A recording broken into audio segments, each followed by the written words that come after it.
93. Ikaw 93 ha. Yung pinakamanipis na kumot namin na isa wala na. Naihian. Ayan na, Daddy.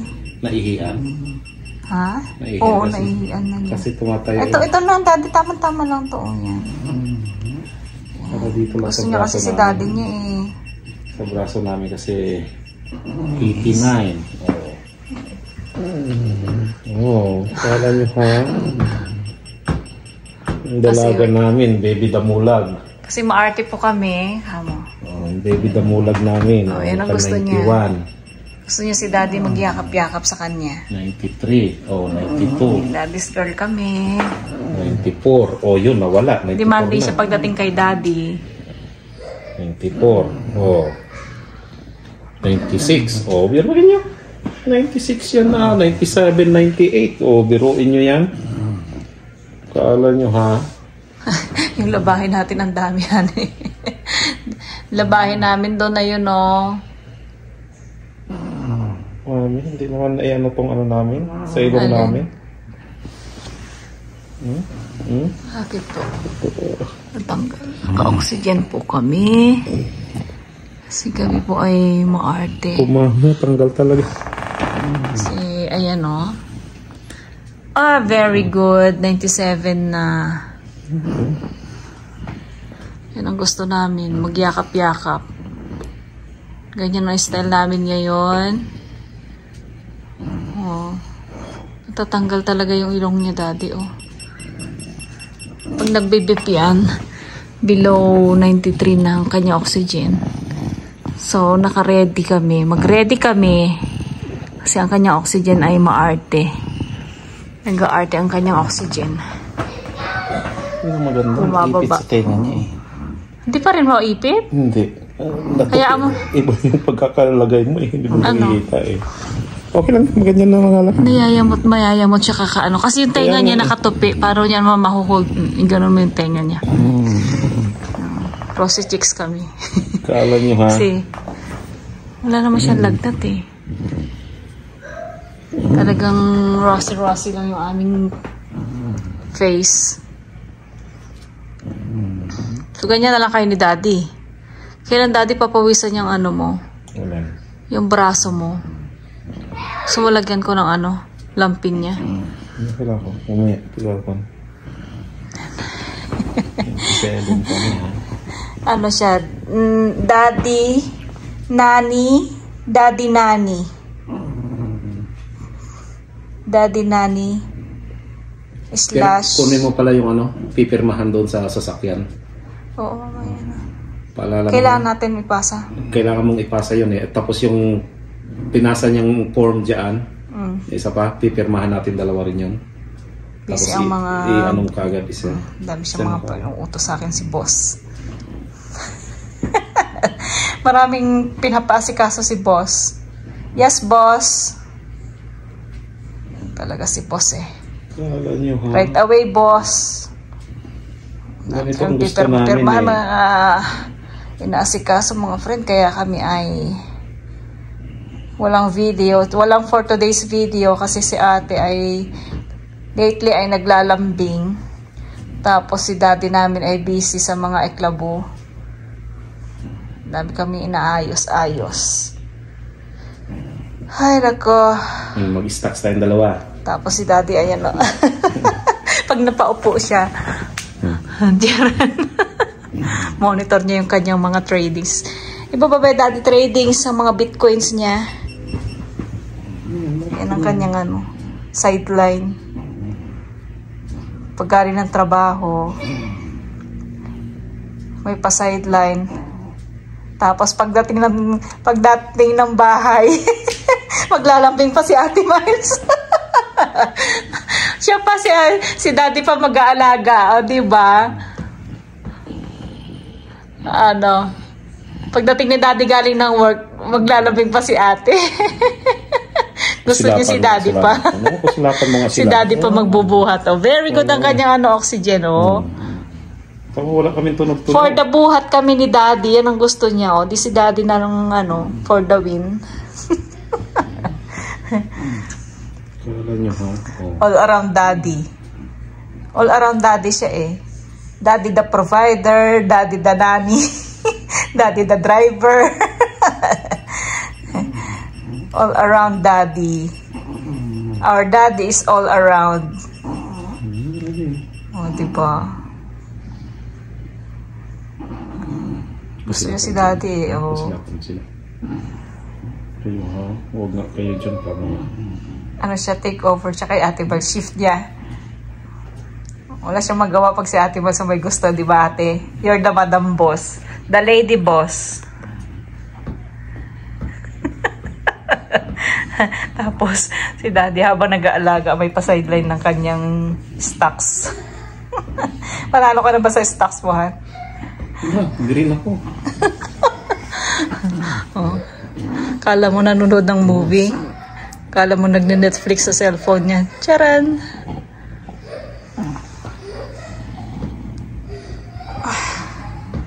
Diba ate? So ganyan ang aming buhay mga friend. Nagbayad na naman ako ng dollar something ito. Ganyan ang kanyang mga style. Si Ashton naman nandun kay lola niya. Kanya-kanya kami ano eh. Distribution of labor. Division of labor. Ikaw ate. Oh, you okay anak? Ligo ano? Ligo. Kasi ayaw niyang ano eh, maligo eh. Sabi namin kahapon maligo siya. Tapos parang narinig niya yung ligo. Ayan na. Ayaw niya, nagsusungit-sungit na siya. Tapos yung kanyang oxygen bumababa ng pinakamababa niyang oxygen na daddy kanina. Kahagabi bababa ng 80. Tapos ngayon 80 lang. hindi, ngayon daddy mas mababa. Mas mababa pa sa 65 ganyan. Pero magbaback up naman din agad. Kaya ano naman kami, ready kami anytime. Mag-go kami ng ano ulit na naman na ito. Pag hindi pa siya maging okay ng ano maya-maya.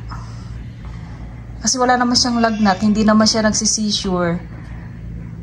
Tapos napansin ko yung kanyang temperature mas mababa. 33.9. Para siyang high blood at low blood, 'di ba? Same lang ng effects sa katawan mo, same lang ng parang symptoms ganun. Pag mataas ang body temperature mo ay meron kang lagnat or infection ganun. So, ganun din para yung pag mababa ang temperature mo, meron kang something going on din. Pero winawatch namin siya ngayon kung okay ba naman siya, okay siya. Pero binalot ko siya kanina eh. Malamig na naman daddy. Pero ngayon 36 point something na ang kanyang ano, temperature, bumalik na. Ang kanyang body temperature. Kasi dumating na si daddy eh. In love siya kasi siya kay daddy. Si daddy lang kayang bumuhat sa kanya, di ba anak? So ayun guys, ganyan ang aming style. So mamaya-maya, ano naman na eh, 6:34 ng gabi. So mamaya-maya dadating ng kanyang caregiver. Ano po yan? Pero hindi naman siya iniiwan sa caregiver kung hindi siya komportable. Kasi kagabi medyo bad mood din siya eh. And nandito kami sa room niya ng mga 12:30 na yata kami umakyat. Oh, what is that?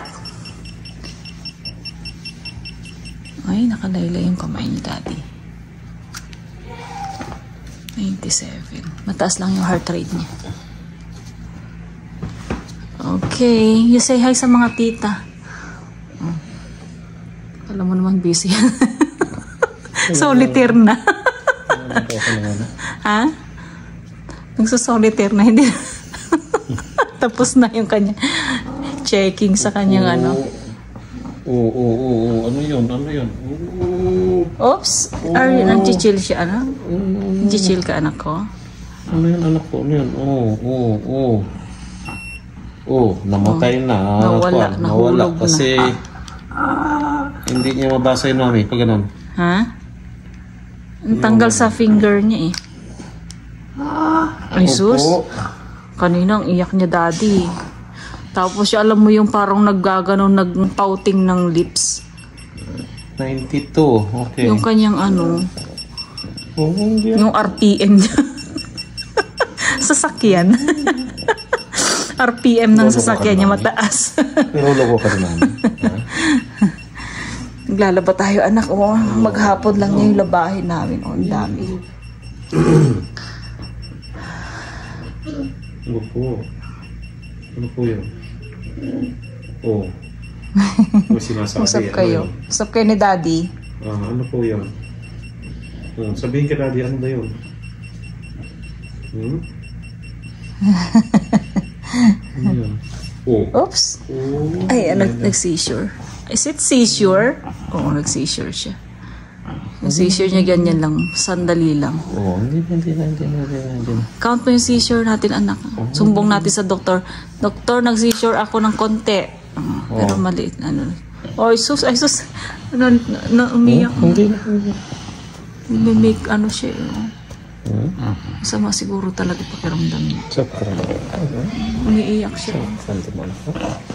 Yung si daddy, anak. Luha siya. It's okay. Uminom na ikaw ng gamot. Kasi hindi natin alam kung may masakit, kung may makirot. Kaya pinainom ko siya ng Advil. Pero wala naman siyang lagnat eh. Pero parang mainit na hindi mo maintindihan. Kasi mainit yung dito niya. Ay, hindi naman. Hindi, normal lang eh. Kailangan namin siyang bantayan. Kailangan namin siyang gusto niya all eyes kami sa kanya. Diba, anak?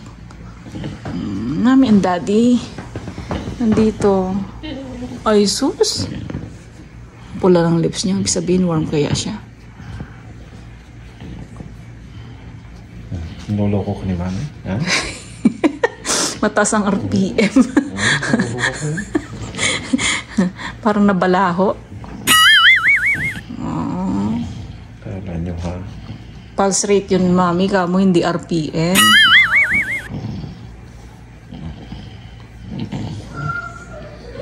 Lagyan mo nga ng unang dito nga ako. Hindi mahulog, maipit pong kamay niya rito. Asan na yung blue? Ito. Manipis ito. Nakuhulog,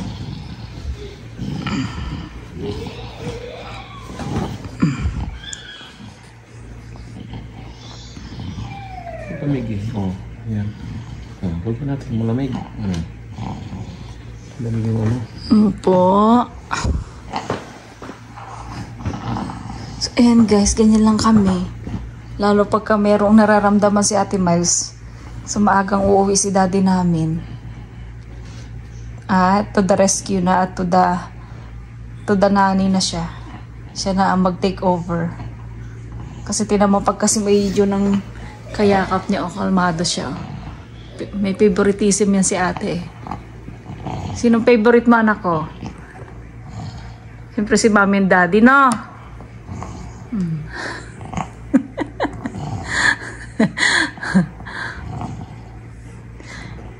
Yan, make sure namin na meron kaming time talaga kay Ate Miles. Kasi daddy namin, dito lang siya sa paligid-ligid nag-work. Diba ate? Para inip, daddy! Tatawag lang akong ganyan. Daddy, meron pong merong pag-eklabo si ate. Sungit-sungit. Uwi na si daddy namin.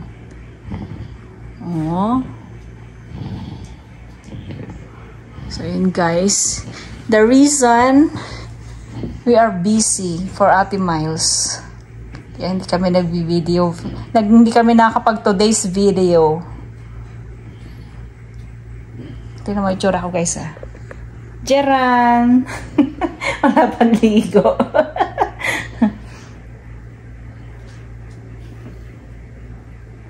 Tapos nandiyan naman na si daddy. Kaya mag for today's ligo na rin ako. Tapos hintay namin yung kanyang caregiver. At sila naman ang shift ng gabi. So, yun guys. Ganon ang aming routine kay ate. So, make sure namin talaga na may time kami sa kanya. Diba ate? Ay, natutulog na. Okay, bye. Tutulog na daw si ate namin. Napatulog ni daddy niya. Tutulog na siya. Good night. Tulog na si ate. Laki ng mata. So, ayan guys. Tapos na ako maligo. So, nag-take a break ako. Ngayon ay mga nanay na 8:45 ng gabi. Pero nakikita nyo na maliwanag pa. At, ayan o.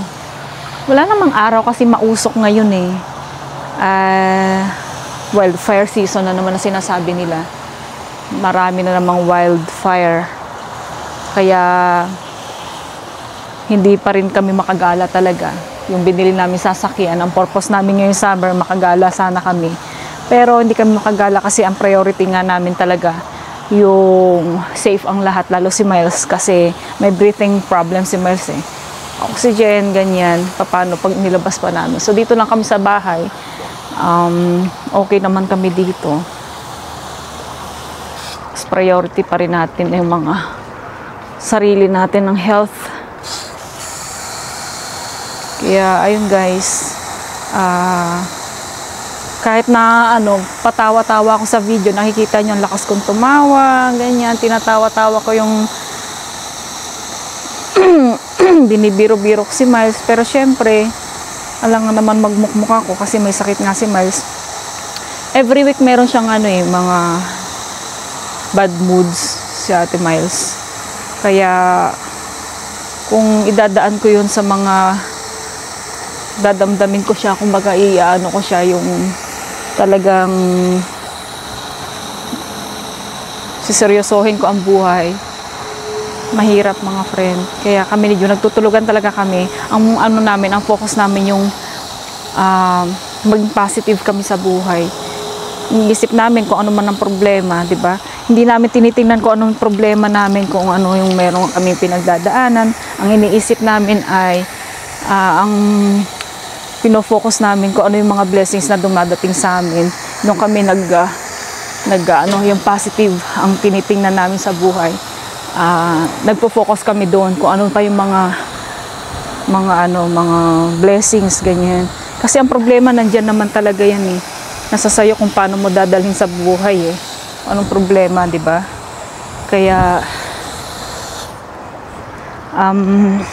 mahirap kung tututukan mo ng tututukan yung anong problema mo.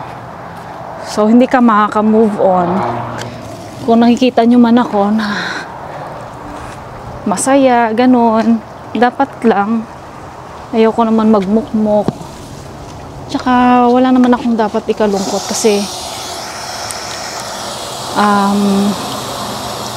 mag-pray lang kami ng mag-pray. Gag-guide naman tayo ni Lord eh, kung ano ang dapat nating tahakin. Ayun lang. Ang namin ni John, yung maging positive kami sa lahat ng bagay. Maging matatag pa para sa family, sa mga anak namin. So ayan, tapos na ako magdilig. Ang sarap ng hangin. Kaya lang medyo mahapdi sa mata yung hangin. Hindi siya talaga nakakatuwa, although masarap yung hangin ngayon. Nung mga nakaraan kasi ang init ng hangin. Ngayon, okay naman yung hangin, kaya lang mahapdi sa mata kasi mausok. Siguro nakaligo naman na tong halaman ko ng bongga. Kasi nung nakaraan, nagdilig kami ng halaman kasi nagbabrown sila. Ipapakita ko mga friend, no? Yung halaman. Ipapakita ko sa inyo yung aming grass na nagbabrown na siya. Ang hangin.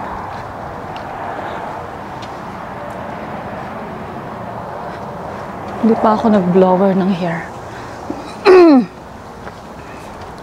So, ayan guys, oh. Nagbabrown siya hanggang doon.